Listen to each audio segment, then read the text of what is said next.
اللہ وبرکاتہ۔ جب تعصب کی اینک چڑھائی ہوئی تھی میں نے، تو 2000 سے لے کر 2010 تک جو میرے ساتھ ہوا، اللہ پاک سب کو محفوظ فرمائے۔ میں جماعت کے ساتھ جاتا، ان کے عیب نکالنے کے لیے، کیڑے نکالنے کے لیے جاتا، نہ کہ اپنی اصلاح کے لیے۔ جب اللہ پاک نے ہدایت دی، سمجھ عطا فرمائی، تو بات سمجھ آئی۔ ایک اعتراض یہ بھی تھا کہ 3 دن والے، 6 روزے والے جو ہیں ان کا بیان الگ ہوتا، اور جو سال والے 4 مہینے والے ہیں ان کا الگ ہوتا۔ وہاں بھی بیٹھتا میں اور ادھر بھی بیٹھتا، تو میں کہتا کہ ایسا کیوں ہے؟ تو میرے ساتھ جو کزن ہوتے، میں ان کو کہتا کہ یہ جو سال والے ہیں، 3 والوں کو بھی سننا چاہیے، سال والوں کو بھی سننا چاہیے۔ وہ مجھے سمجھاتے یا پھر سمجھا نہ پاتے، یہ تو اللہ پاک نے ہدایت عطا فرمائی۔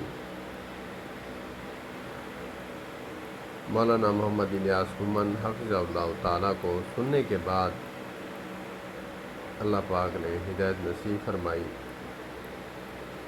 کہ جو 3 دن سے روزہ لگانے کے لیے جاتا ہے، اسے فضائل سناتے ہیں، مسائل سے تھوڑا دور رکھتے ہیں، کیونکہ فضائل میں محبت ہے، کشش ہے، اور مسائل میں تھوڑی شدت ہے، تاکہ جو 3 دن لگانے آیا ہے اسے فضائل سنا کر لایا جائے۔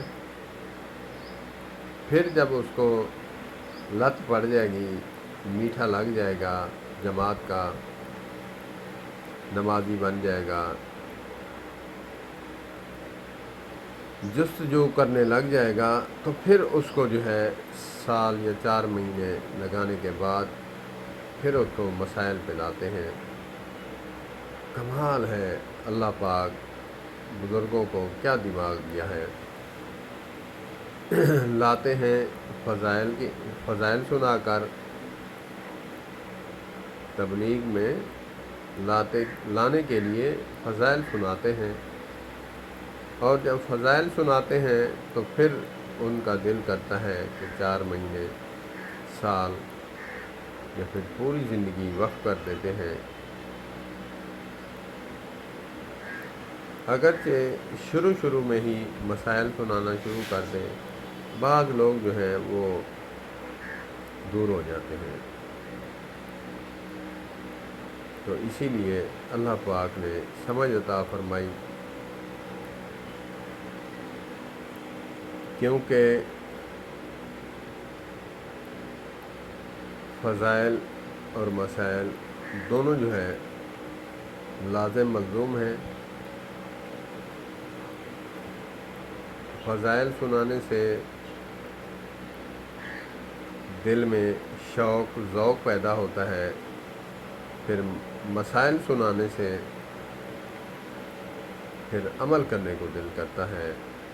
اللہ پاک ہمیں بھی جماعت کے ساتھ وقت لگانے کی توفیق عطا فرمائے۔ والسلام علیکم ورحمۃ اللہ۔